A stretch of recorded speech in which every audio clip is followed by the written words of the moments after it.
Halo, apa kabar? Saatnya Anda menyimak berita Palembang bersama saya Freddy Cahya. Sejumlah berita menarik akan kami sajikan untuk Anda. Berikut 3 berita utama hari ini.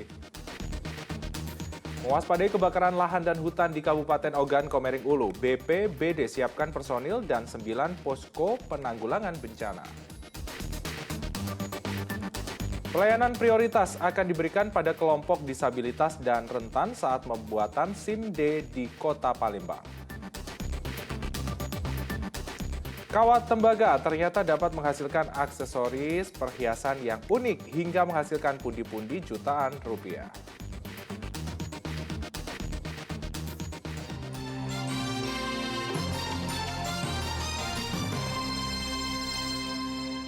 Kita ke informasi utama. Kebakaran lahan dan hutan saat ini tengah mengancam wilayah Kabupaten Ogan Komering Ulu. Sebab Badan Penanggulangan Bencana Daerah BPBD Kabupaten Oku telah mendeteksi adanya titik api yang tersebar di wilayah tersebut. Saat ini berbagai kesiapan pun dilakukan untuk mengantisipasi meluasnya titik api ke lokasi lainnya. Kabupaten Ogan Komering Ulu Tengah dihantui kebakaran hutan dan lahan. Pasalnya titik api mulai terpantau di 7 kecamatan di Kabupaten Ogan Komering Ulu. Di antaranya Kecamatan Ulu Ogan, Muara Jaya, Pangandonan, Semidang Aji, Lengkiti, Sosobuai, Rayap, dan Lubuk Batang. Ketujuh wilayah tersebut dikenal sangat rawan akan kebakaran lahan. Sejauh ini, lahan yang terbakar disebabkan oleh aktivitas pembukaan lahan oleh masyarakat. Untuk mengantisipasi kebakaran hutan dan lahan, BPBD Ogan Komering Ulu telah menyiagakan 9 posko penanggulangan bencana yang tersebar di Kabupaten Ogan Komering Ulu. Selain itu, sejumlah personil dan peralatan pemadam pun telah disiagakan. Ada 7 kecamatan. Potensi itu dikarenakan pembukaan lahan. Kecamatan Ulu Ogan, Muara Jaya, Pangandonan, Semidang Aji, Lengkiti, Soso, Lubatan. Jadi apa himbauan kita? Itu ya yang tapi bukan karena lahan gambut, tapi karena masyarakat membakar itu terjadi. Ya nanti kita tindak lanjuti dengan status siaga darurat, kemudian posko tingkat kabupaten, kecamatan dan desa-desa kita. BPBD Ogan Komering Ulu akan terus memantau perkembangan titik api dengan berpatroli di wilayah rawan karhutlah di Kabupaten Ogan Komering Ulu. Di sisi lain, masyarakat diimbau untuk tidak melakukan pembakaran lahan maupun sampah untuk mencegah terjadinya kebakaran lahan dan hutan. BMKG Provinsi Sumatera Selatan memperkirakan wilayah Ogan Komering Ulu akan memasuki musim kemarau pada bulan Maret 2023. Didi Ruansyah melaporkan dari Kabupaten Ogan Komering Ulu. Kasus penyulingan BBM ilegal di Kabupaten Musi Banyuasin terungkap. 5 orang pelaku ditangkap berikut barang bukti ribuan liter BBM jenis solar. Berawal dari adanya laporan warga terkait aktivitas ilegal drilling atau penyulingan BBM ilegal di Kabupaten Musi Banyuasin, polisi langsung menyelidiki laporan tersebut. Pada Kamis 9 Februari 2023, hasil penyelidikan berbuah manis. Polisi akhirnya menangkap 2 orang berinisial AZ dan OR saat sedang melintas di Jalan Soekarno-Hatta, Kecamatan Alang-Alang Lebar, Kota Palembang. Selain kedua pelaku, polisi turut mengamankan 2 pickup yang mengangkut 4.900 liter BBM jenis solar. Sekitar pukul 12.30 malam, itu didapati ada 2 unit kendaraan, yaitu kendaraan Suzuki Carry dan kendaraan Grand Max. Masing-masing mengangkut kapasitas yang Suzuki Carry 2.500 liter dan yang Grand Max 2.400 liter, jadi total 4.900 liter. Kedua kendaraan ini kami amankan di Polda Sumsel. Usai menangkap kedua pelaku, anggota kepolisian kembali melakukan pengembangan kasus dari mana asal BBM ilegal tersebut. Setelah itu, polisi berhasil menangkap 3 pelaku lain. Ketiga pelaku diciduk saat berada di Kecamatan Keluang, Kabupaten Musi Banyuasin.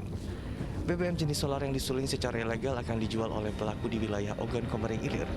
Menurut pengakuan AZ, ia baru 1 bulan melakukan operasi ilegal. Dan totalnya berapa juga? 1.050.000. Selisihnya itu keuntungannya. 150, Pak. 50 Iya. Iya. Berapa kali bolak-balik?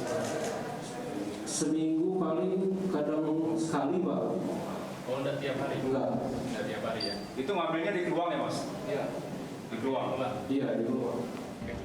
Atas perbuatannya, kelima tersangka dijerat dengan pasal 54 Undang-Undang Republik Indonesia Nomor 22 Tahun 2001 tentang migas dan atau pasal 480 KUHP dengan ancaman pidana penjara paling lama 6 tahun dan denda 60 miliar rupiah. Yanuar Ihrom melaporkan dari Kota Palembang.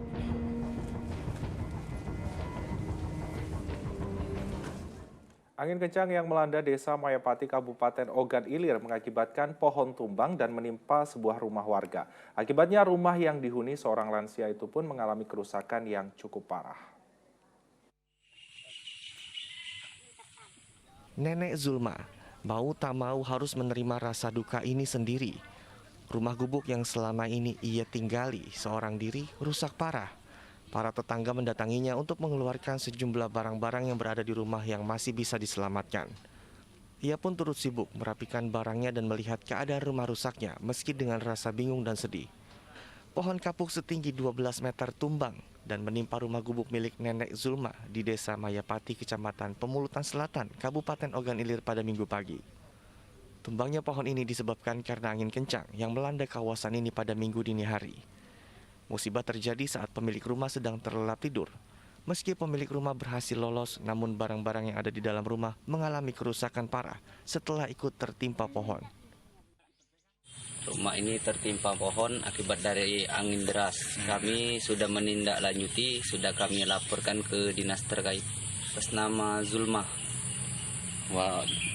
warga Desa Mayapati, Dusun 2, RT 04.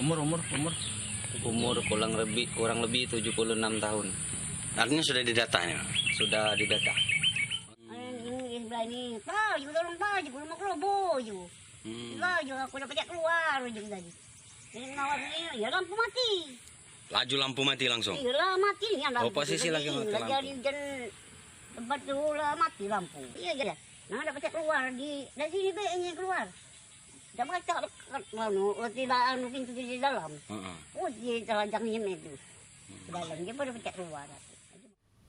Nenek Zulma berharap mendapatkan bantuan berupa tempat tinggal dari pemerintah Kabupaten Ogan Ilir. Dedi Ruansyah melaporkan dari Kabupaten Ogan Ilir. Kita beralih ke informasi kriminal. Komplotan curanmor dan begal sepeda motor yang kerap beraksi di Kota Palembang diringkus tim Reskrim Polrestabes Palembang. Selain menangkap 7 orang tersangka, polisi juga menyita 7 unit sepeda motor dan 2 pucuk senjata api rakitan. Rumah yang berada di kawasan Jalan Panca Usaha Seberang Ulu 1 Palembang ini digerebek oleh tim Reskrim dari Polrestabes Palembang. Dalam penggerebekan kali ini, polisi menangkap 3 orang pelaku, masing-masing bernama Denny, Dayat, dan Daud. Ketiganya diringkus polisi saat sedang asik menggelar pesta narkoba di dalam rumah tersebut. Tertangkapnya ketiga pelaku setelah polisi mendapat informasi dari tersangka Alim yang lebih dulu dibekuk di rumahnya di kawasan Jalan Bungaran, Palembang. Keempat tersangka merupakan komplotan pelaku pencurian sepeda motor dan begal sepeda motor yang kerap beraksi di Kota Palembang. Tidak hanya pelaku lapangan, polisi juga mengembangkan kasus dengan menangkap 3 pelaku penadah barang curian milik para tersangka, yaitu Aang, Darmansyah, dan Iwan. Para tersangka yang berjumlah 7 orang ini pun dihadirkan polisi di halaman Mapolrestabes Palembang pada Senin siang.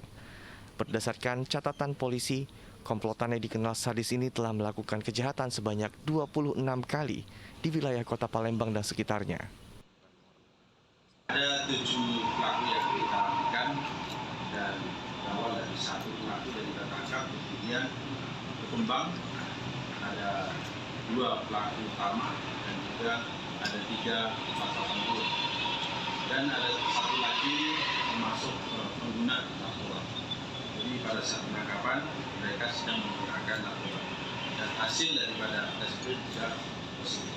Kemudian dari hasil pengembangan kita mendapatkan bukti bahwa mereka terungkap ada 26 TKP curanmor. Dari tangan ke-7 tersangka ini, polisi menyita barang bukti berupa 7 unit sepeda motor, 2 pucuk senjata api rakitan berikut 10 butir amunisinya, 2 bilah senjata tajam, 1 kunci letter T, dan 9 kunci kontak sepeda motor. Polisi akan terus mengembangkan kasus ini, mengingat komplotan yang dipimpin tersangka Alim ini telah beraksi lebih dari 1 tahun. Sementara untuk mempertanggungjawabkan perbuatannya, para tersangka harus mendekam di ruang tahanan Mapolrestabes Palembang. Didi Ruansyah melaporkan dari Kota Palembang.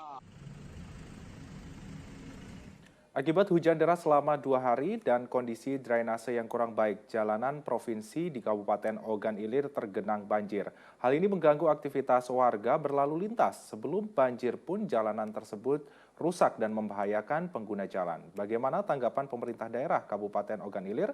Berikut informasi selengkapnya. Jalan terendam banjir setinggi 10 hingga 15 cm. Begitulah kondisi yang menghubungkan Desa Tanjung Petai dengan Desa Tanjung Tambak di Kabupaten Ogan Komering Ilir. Akibatnya beberapa titik di jalan pun menjadi rusak, terkelupas, dan berlubang. Untuk mencegah terjadinya kecelakaan, petugas BPBD Ogan Ilir telah disiagakan di sejumlah titik rawan. Sebab banyaknya jalan yang rusak dan tergenang air dapat membahayakan para pengguna jalan. Pemerintah Ogan Ilir melalui Dinas PUPR berjanji akan mengecek di lokasi kejadian untuk melakukan perbaikan. Saya langsung hubungi Kadis PUPR agar segera ke lokasi. Walaupun itu jalan provinsi, tapi tetap harus PUPR harus ke lokasi sekarang juga. Dan tadi Kepala Dinas PUPR karena sedang ada kegiatan langsung menugaskan kabid yang membidangi kabid jalan ini, beserta stafnya langsung meninjau lokasi lebih kurang jam 11 tadi. Dan tentu itu akan ada tindakan. Laporan ke PUPR provinsi sudah ada, Pak? Iya, jadi tetap kita laporkan karena jalan provinsi. Jadi tetap kita berkoordinasi ya. Banjir tidak hanya merendam jalan, namun juga merendam sawah milik masyarakat sekitar. Banjir kali ini disebabkan karena meluapnya Sungai Klekar setelah diguyur hujan deras selama 2 hari. Didi Ruansyah melaporkan dari Kabupaten Ogan Ilir.